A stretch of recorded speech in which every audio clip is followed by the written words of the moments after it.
Welcome to Manga and welcome to a review of Ragnarok chapter 36. And who's ready to see Shiva? Who's ready to watch a fight? Well, this fight is only for about the first few pages, and it's a pretty good fight. But then most of this chapter is just Shiva's backstory. And I like this chapter. It's pretty hard to not make a good Ragnarok video. And here's a little challenge for everybody. There's something different about my look. Guess it. Guess right. And I will personally thank you. I don't have anything. So, let's get started. We lead on from the last chapter with all the Indian gods basically saying, "Go Shiva, kick this guy's butt." And you see all the gods shouting out Shiva, Shiva, Shiva, Shiva. And then we get a pretty cool color page, which I love color pages because I don't know. And plus, this possibly shows what color is always the aura of people in this series. And since Shiva's just gotten all the pump up from all his allies and ready to fight, he says, "Do you care if I destroy you?" Because, as we know, Shiva is the most powerful destroyer god, and that means that he's stronger than Beerus. Any Dragon Ball fans? And Raiden shows, well, Shiva just goes in for a massive hit, although Shiva is not really doing that well since his arm got crushed, and his balance is not quite off, and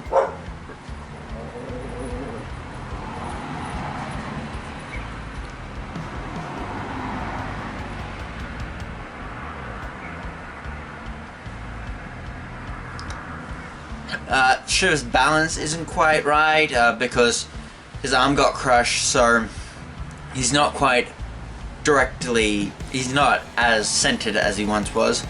And like Raiden's picking up on it, like you leave an opening, then Raiden just punches Shiva in the face, just sending him back. But Shiva really needed this. He goes in wailing. He just punches Raiden, and it sends Raiden flying. Heimdall is just, I'd have to say, one of the best announcers in manga. It's just like Shiva has the power of all the gods behind him. And it's even said that even his hand is a little bit heavier because of all the gods behind him. And then it's just a massive brawl. It's just with all these punches and just a bunch of headbutts as well. That's mainly what's been going on. Then Shiva and Raiden grab each other's faces and just headbutt the hell out of each other. They just keep doing it. They just do headbutt, headbutt, headbutt. And it's a pretty cool way because this really just leads into Shiva's backstory. And I think, yeah, this chapter is called Storm and Destruction. And then we get to see Shiva's past, and we get introduced to, I think his name was Rager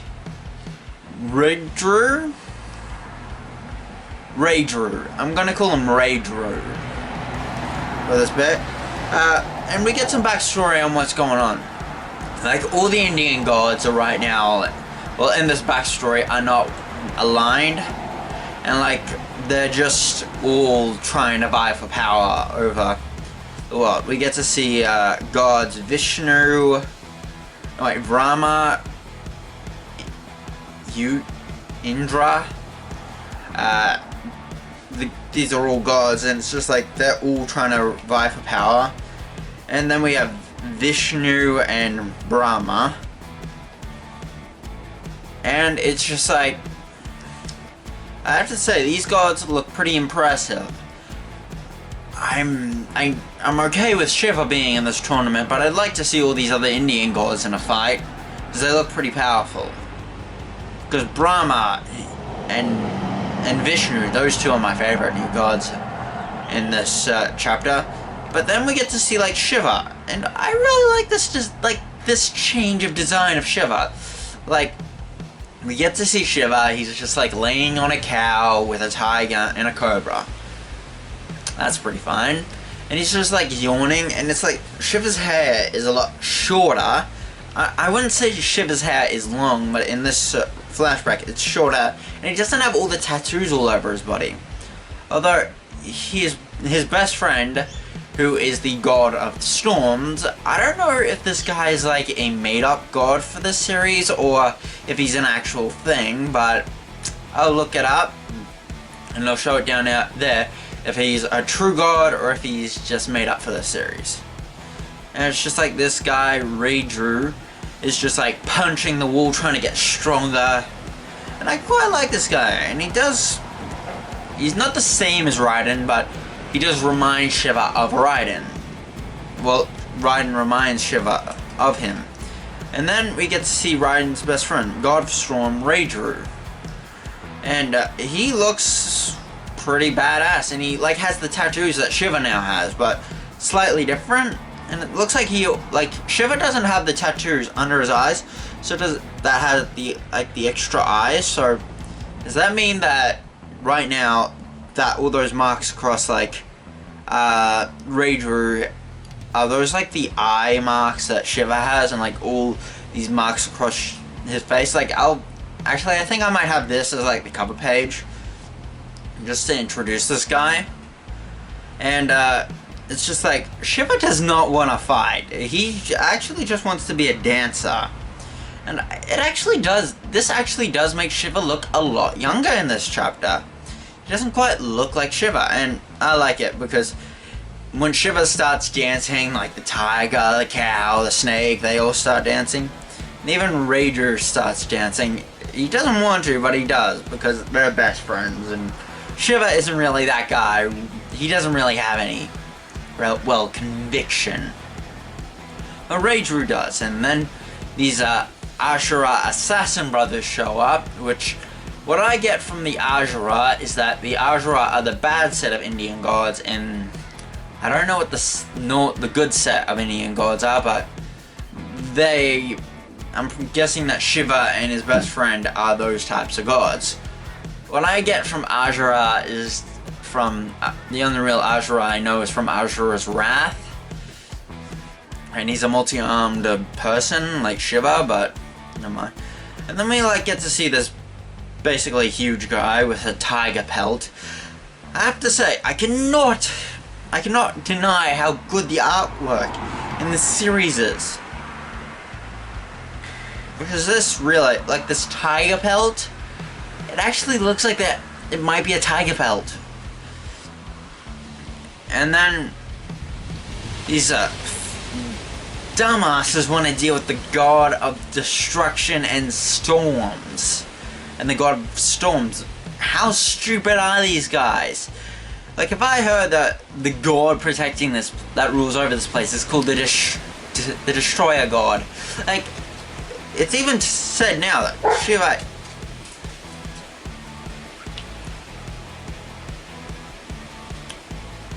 It's even said right now that Shiva is already has the title of Destroyer God. He might not be the strongest Destroyer God, but soon he will be stronger than Beerus.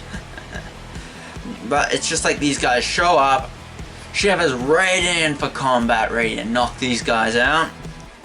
And then the Ashura guy comes up saying, "Oh, you're the ruler? You look so weak."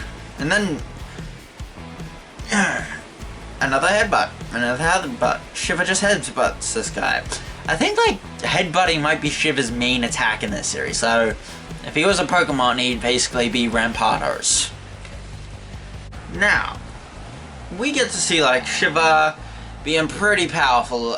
He's probably not as powerful as he is currently, but he seems to be dealing with a whole bunch of different gods, so it's probably perfectly fine. Although there's one part that I'm a bit worried about on how this will end. I like this new character, Raydrew, because he's pretty cool. I like him.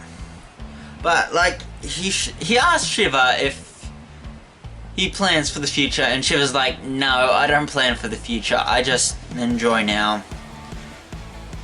I'm gonna become the king of dance," basically. And we know that Shiva is not the same as he is in this flashback. he seems a lot more, how you would say, cold and cocky. Not quite the same person that we have here. So I'm thinking something happened to change him. And like, Shiva, basically Rager has basically asked Shiva not if he'll laugh at what he's about to say. And then he says, I have a dream. And then Shiva goes, a dream? You have a dream?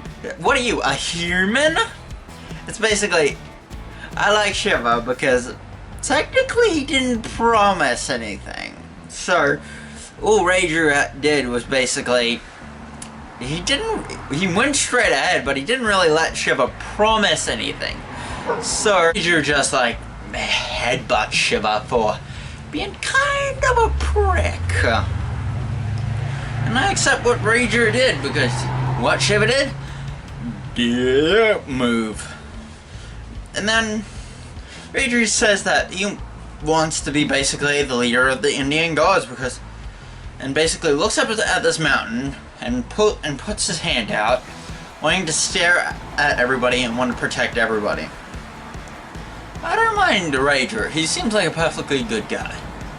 Although Shiva doesn't really want to do it at all, because Shiva right now is just a laid-back, lazy boy. Although he is willing to go because it's his best friend and he thinks it might be fun. Although I don't really like this outcome.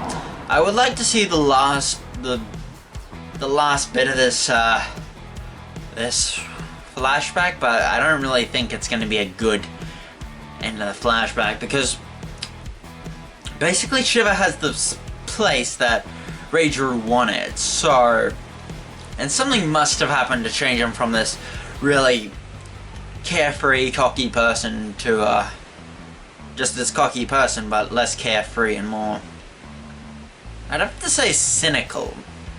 Because in this one, you definitely get the feeling that Shiva is more happy and more relaxed. In the current era, it's just like, he's not sad or angry, it's just he's a lot more malicious, if that describes it right. He's not quite the same as this version of him. I think that maybe like they were trying to get to the top of this rank, and then something happened, Rager got defeated and probably killed, and then Shiva basically took the place and basically maybe tattooed his face and like put the tattoos all over his body basically to honor his friend.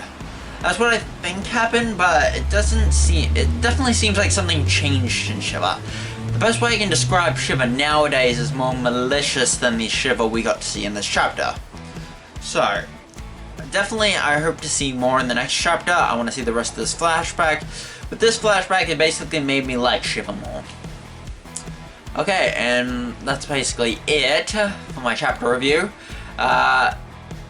Like, comment, subscribe, I like the chapter, and turn on notifications. Although, if you don't know how to turn on, if you can't like subscribe and do it. And that's it. This is Web Manga, Asian Manga, signing out.